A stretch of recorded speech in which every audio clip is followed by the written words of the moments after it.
मैं आज आपको एक कहानी सुनाने जा रहा हूं, पितरों का आशीर्वाद। आप ध्यानपूर्वक सुने। 19 साल का एक लड़का बार बार पीछे मुड़ मुड़ कर देख रहा था। निराशा और शिष्टियों के कारण उसके पांव आगे नहीं बढ़ पा रहे थे। पहाड़ की अंतिम चोटी, इसके बाद आगे चलकर उसका घर, गांव, खेत और मंदिर अब उसे नहीं दिखाई देंगे। यह सोचकर उसकी सिसकियां अब रोने की आवाजों में बदल गई। उसने गांव की ओर नजर डालते हुए जोर से पुकारा, हे मां, हे भगवती, हे मातृभूमि, हे मेरे देवी देवताओं, हे पितरों, मैं जा रहा हूं, तुम्हें छोड़कर जा रहा हूं। मुझे नहीं पता तुमने मुझे छोड़ा है या मैं तुम्हें छोड़कर जा रहा हूं, लेकिन मैं जा रहा हूं। कहां जाऊंगा, क्या खाऊंगा, कहां रहूंगा, जीऊंगा या नहीं, मुझे कुछ भी नहीं मालूम। वो रोता हुआ आगे चल पड़ा। उसके कदम लड़खड़ा रहे थे। सामने पीपल का एक पेड़ नजर आ रहा था। उसने पीपल की छाया में बैठ करके खूब आंसू बहाए। पीपल की जड़ पर माथा टेका। तभी एक अनजानी सी आवाज उसके कानों में गूंजने लगी, बेटा निश्चिंत होकर जाओ, हमारा आशीर्वाद तुम्हारे साथ है। इतना सुनते ही सामने से आती हुई एक गाड़ी उसे दिखाई दी। हाथ दिया, वो गाड़ी में बैठ करके शहर की ओर चल पड़ा। घटना 1990 के आसपास की है। प्रवीण 12वीं पास था। कश्मीर में आतंकवादी इतने सक्रिय हो गए थे कि वहां से पंडित जान बचाकर रातों रात भाग खड़े हुए। जो नहीं भागे, कश्मीरी उग्रवादियों ने उन्हें गोलियों से भून डाला। आतंकवादियों ने प्रवीण के माता पिता को भी मार डाला था।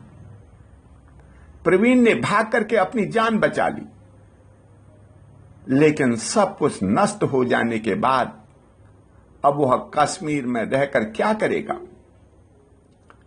आज नहीं तो कल उसकी भी मौत निश्चित है।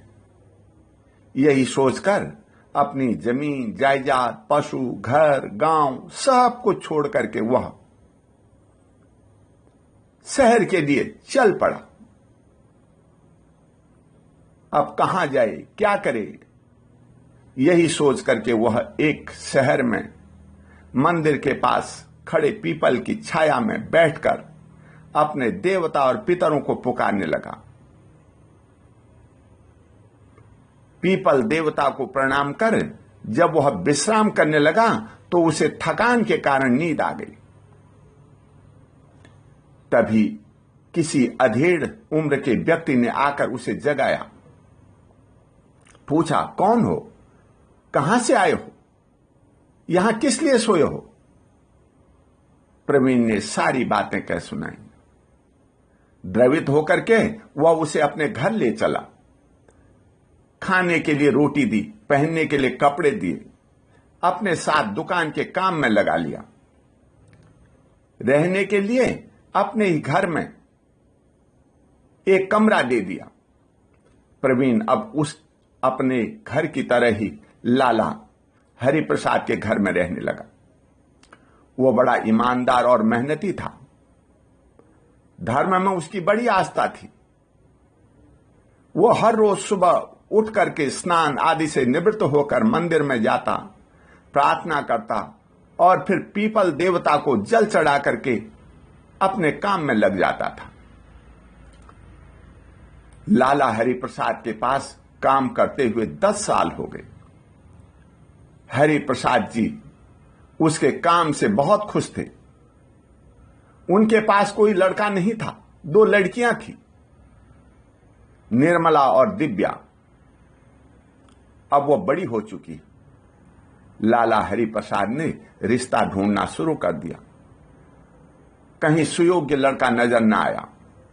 एक दिन उनकी पत्नी ने कहा, निर्मला जहां भी जाती है प्रवीण को साथ लेकर जाती है। प्रवीण कहीं गया तो उसके आने तक खाना भी नहीं खाती। स्कूल का काम हो या घर का, हर कार्य में प्रवीण उसकी मदद करता है। लड़के में किसी तरह की कोई कमी नहीं। पंडितों का लड़का है, पढ़ा लिखा भी है। लाखों रुपए खर्च कर हम निर्मला की शादी कहीं किसी अनजान लड़के से कर दें, जो इसकी बात भी न माने, लड़ाई झगड़ा करने वाला तथा नशेबाज हो।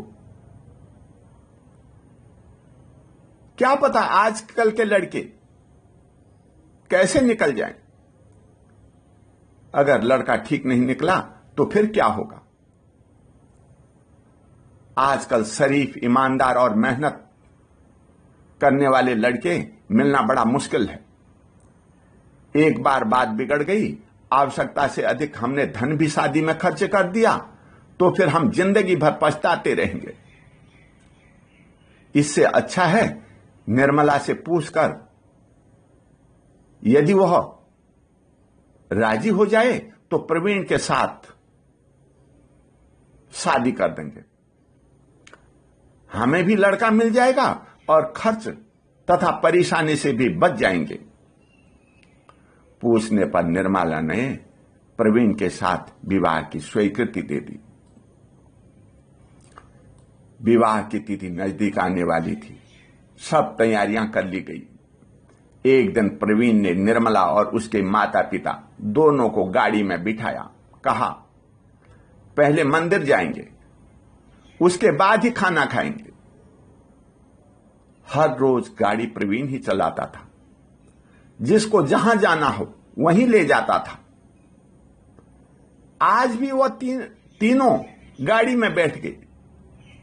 प्रवीण ने मंदिर में पूजा करने के बाद पीपल देवता को प्रणाम किया। इसके बाद उसके दिमाग में क्या भूत सवार हुआ। उसने घर लौटने की जगह गाड़ी की रफ्तार बदल दी। वह सीधे कश्मीर जा पहुंचा।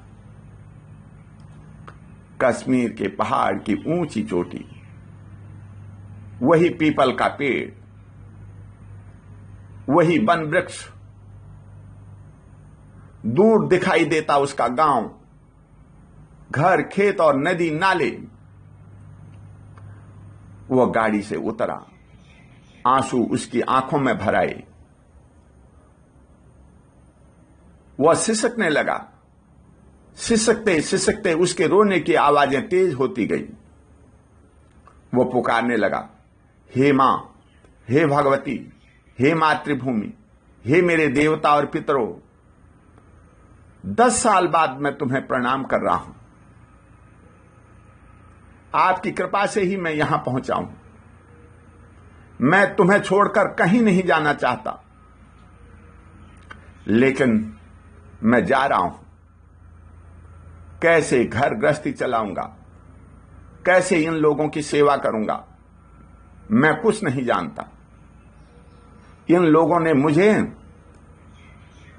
मुझ असहाय को शरण दी, खाने के लिए रोटी और रहने के लिए जगह दी। मैं इनका उपकार नहीं भुला सकता। मैं इन लोगों के उपकार का बदला कैसे चुका पाऊंगा। मुझे कुछ भी नहीं मालूम। अब आप ही हमें सहायता प्रदान करें, हमारी रक्षा करें। वो रोता हुआ आगे चल पड़ा। उसके कदम लड़खड़ा रहे थे। सामने उसी पीपल के पेड़ की छाया में बैठकर प्रवीण ने खूब आंसू बहाए, पीपल की जड़ पर माथा टेका और फिर सोचने लगा, गांव में जाकर एक बार अपने वीरान घर को देख कर आऊं। हमारी गाय, भैंस और बकरियां क्या अभी जीवित होंगी? वह सोचने लगा। फिर विचार आया, नहीं, इन लोगों को छोड़कर मैं पैदल गांव में नहीं जा सकता। वो वापस लौटने के लिए तैयार हो गया। निर्मला और उसके माता पिता अभी तक भयभीत थे। यह देखकर उनकी आंखों में आंसू भर आए।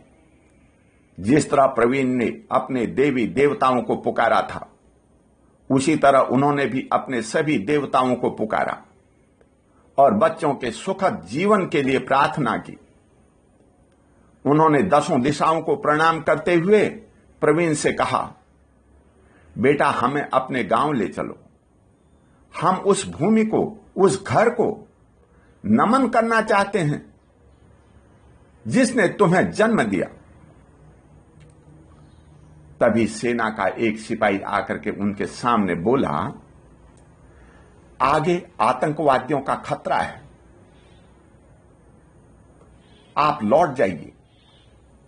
यहां घूमने की किसी को कोई भी इजाजत नहीं है। सिपाही की बात सुनकर सभी ने पीपल के वृक्ष की पूजा की। पीपल की जड़ पर जल और सिंदूर चढ़ाया और वही सिंदूर प्रवीण ने निर्मला के मांग में भरकर पीपल की प्रदक्षिणा की। सभी दिशाओं, देवताओं और पितरों का आशीर्वाद लेकर वह एक नई जिंदगी जीने की उम्मीदों के लिए वापस घर की ओर, जिस शहर में रह रहा था, उन सबको लेकर के वापस लौट पड़ा। ओम शांति। बोल पितृ देवताओं की जय।